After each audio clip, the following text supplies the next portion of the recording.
Assalamualaikum warahmatullahi wabarakatuh. Saya Zufa Lutfiana, perwakilan dari kelompok 1, akan menyampaikan materi tentang unsur pembentuk dalam cerpen. Video ini untuk memenuhi tugas akhir mata kuliah sumber dan media pembelajaran. Semoga video ini bermanfaat ya. Sebelum kita memasuki materi unsur pembentuk dalam cerpen, kita harus tahu dulu apa itu cerpen. Teman-teman, ada yang tahu apa itu cerpen? Ya betul, cerpen adalah singkatan dari cerita pendek. Pengertian sendiri dari cerpen adalah cerita fiksi yang selesai dibaca dalam satu kali duduk, kira-kira kurang dari 1 jam.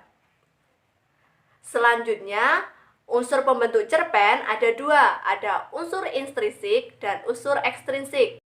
Di dalam unsur intrinsik, yang pertama ada tema, yang kedua ada tokoh dan penokohan, ada alur atau plot, selanjutnya ada latar atau setting, ada amanat, dan yang keenam ada sudut pandang. Tema, apa sih yang dimaksud dengan tema? Tema adalah ide pokok atau gambaran pokok yang ada dalam cerita. Tema bisa kita dapatkan setelah kita membaca seluruh isi cerita. Selanjutnya, unsur intrinsik yaitu tokoh dan penokohan. Tokoh adalah pelaku dalam cerita, biasanya memiliki watak tersendiri. Penokohan adalah sifat dari tokoh tersebut. Tokoh dan penokohan ada 4. Yang pertama protagonis. Protagonis adalah pemeran utama dalam cerita, biasanya bersifat baik. Yang kedua antagonis. Antagonis adalah lawan dari tokoh protagonis dan biasanya tokoh ini bersifat tidak baik atau jahat. Dan yang ketiga ada tritagonis atau tokoh penengah.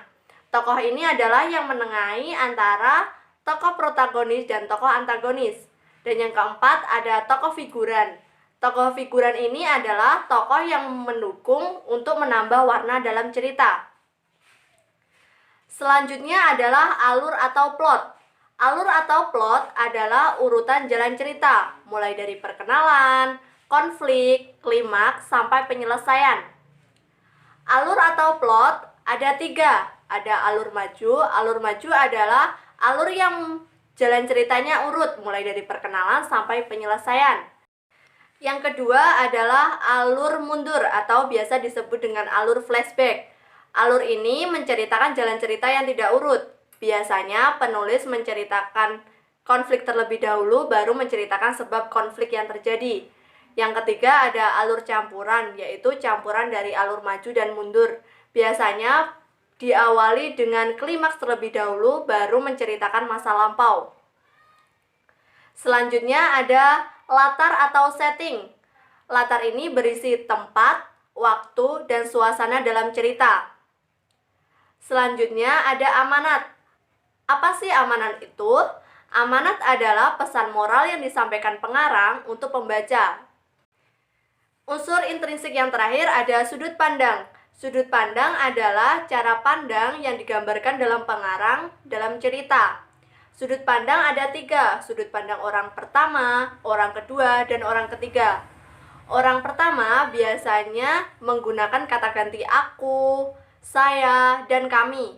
Yang kedua ada sudut pandang orang kedua, biasanya menggunakan kata ganti kamu, kau, dan anda. Yang terakhir, sudut pandang orang ketiga biasanya menggunakan kata ganti dia, atau biasa menggunakan nama seseorang atau nama orang. Selanjutnya yaitu unsur ekstrinsik.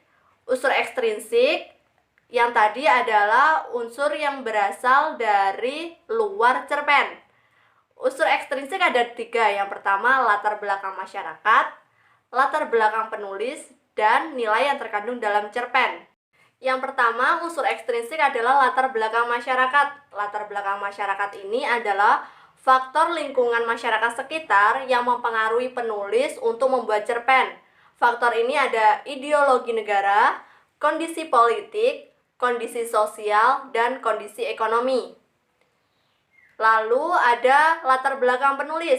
Latar belakang penulis ini adalah faktor dari dalam penulis sendiri yang mendorong penulis itu untuk membuat cerpen.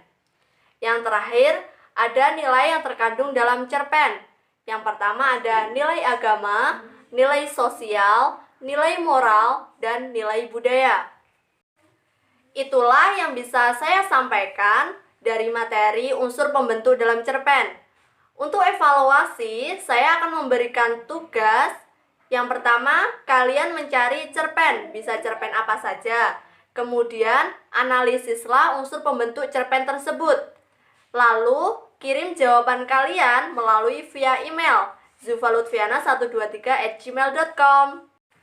Apabila dalam penyampaian materi ada kesalahan, saya mohon maaf yang sebesar-besarnya. Akhirul kalam, wassalamualaikum warahmatullahi wabarakatuh.